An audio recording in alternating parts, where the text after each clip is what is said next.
So you've made the call. Medicine is your calling, and in March of 2025, you're going to sit the GAMSAT for the very first time. But how the hell do you study for the GAMSAT? Where do you start?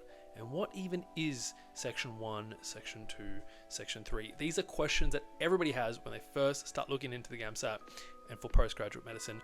Welcome everybody to the channel. My name is Rohan. I'm a medical student at the University of Sydney and a GAMSAT tutor for the past 3 years. And in today's video, we're going to have a look at how you can prepare for the March 2025 or any GAMSAT for that matter for the best way possible. There's about 6 months to go. And so today we're going to look exactly into how you can best prepare for the GAMSAT. Okay, so the first place to start has to be what your best section is going to be.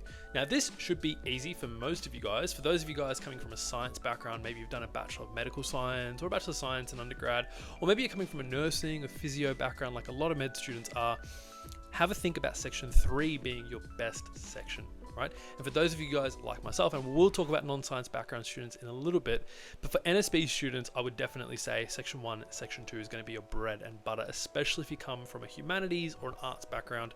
Those sections are really going to be an opportunity for you to flex your muscles and do really, really well. Now, why is it important to think about which section's your best? Because, look, ultimately, regardless of how much time you spend on GAMSAT, it's very difficult to spend the same amount of time extensively studying all 3 sections. So what you want to really think about is, okay, well, which section actually needs most of my time? So for me, Section 3 was definitely the section I needed the most help with. I hadn't done science since year 10, and I was sitting the GAMSAT with no idea what a cell was, right? A eukaryotic, prokaryotic. I had no idea what these words meant. I had to go back and start from the beginning.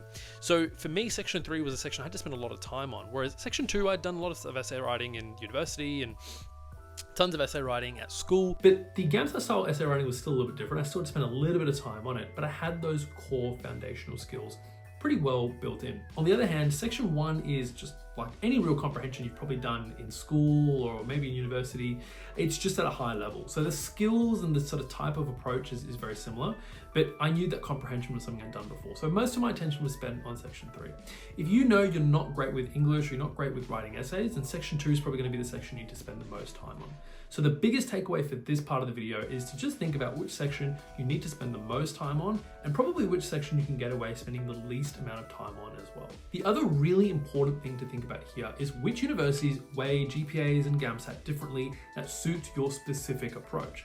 So again, if you're someone that really knows you're going to do well and excel in Section 3, go through the GAMSAT guide and have a look at which universities prioritize Section 3 more than the other 2 sections. A lot of the universities in Australia do. Have a look through that. So for example, UQ or ANU are examples of university which put a 50% weighting on Section 3 rather than the usual 33% weighting that other universities use. So it's really worth taking the time and thinking about how you want to preference your applications to make sure that you nail the GAMSAT properly. Now again, if you're like me, if you're a non-science background student, how do you approach this whole thing? How do you go about doing the GAMSAT, trying to get into a medicine degree where you've not really picked up a pen and paper with relation to science for years and years, right?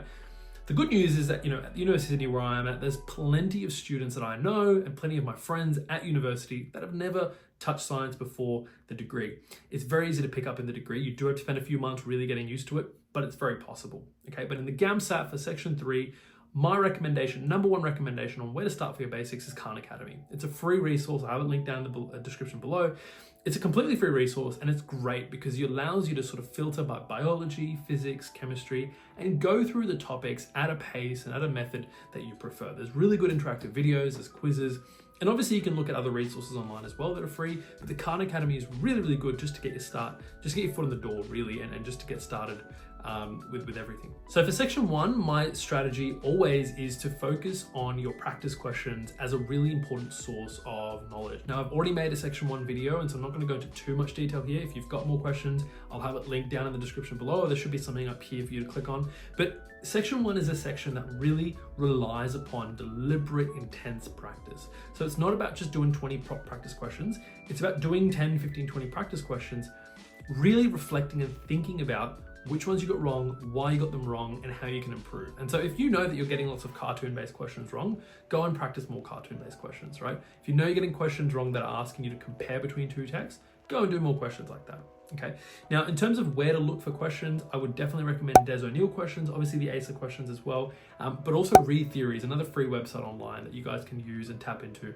A really, really good resource for all. For section 2, it really depends on where you're at in your essay writing journey. If you're someone that's still getting used to writing essays and learning how to structure essays, I would definitely recommend checking out my group lessons where I go through that structure from the ground up, or just have a look online and you can find plenty of free resources on how to actually go about structuring an essay in the way that's required for it. But one of the biggest things that, for me at least as a marker and as a tutor for section 2 exclusively, has been the quality of ideas in your piece. And so how do you grow those ideas, right? Well, number one, the easiest way is to just read the news. So absorb more information by consuming the news on social media or on the TV.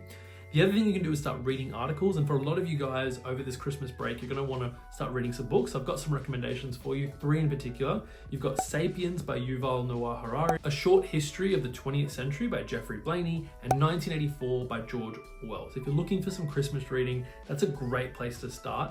It's got some really good ideas, and for me, those are 3 foundational books that I relied upon in my section 2 prep as well. For section 3, I think you're really well off focusing on the ASA practice questions, particularly practice test 3, which in my opinion is the most replicative of the actual exam today. Practice test 1 and practice test 2 are okay, but definitely not as good as practice test 3. So use those questions as good practice. The other thing you can use is the Desert Neal questions. They're a little bit outdated, but they're still good practice, okay? And obviously you've got free resources online that you can find as well for practice questions as well.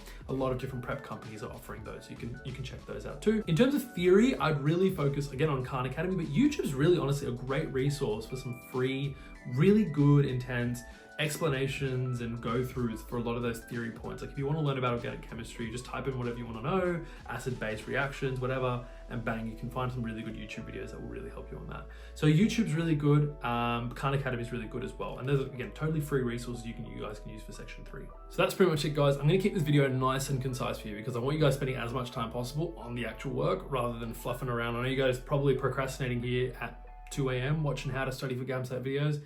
Time to knuckle down, time to study. That's all for today. As I said earlier, if you're interested in getting involved in the group classes, they start November 11th, Monday and Tuesday. Some really good classes to get you involved with section 1 and section 2. A great place to start, especially even if you sat the GAMSAT before, but especially for those that have not sat the GAMSAT before, it's a great place, a really comprehensive overview of everything that you need for section 1 and section 2. I have got some limited opening for some private sessions as well, so if you're keen for those, there's a link in the description to check me out for those as well. Otherwise, I'll be in the comments answering questions there. But otherwise, guys, study hard. You've got 6 months to go. You will all get into med school eventually, whether it takes 1 or 2 or 3 sittings, you'll all get there eventually. And I'm keen to see many of you guys at the University of Sydney, hopefully, in the coming years. But that's it for me today, guys. Take care. See you next time.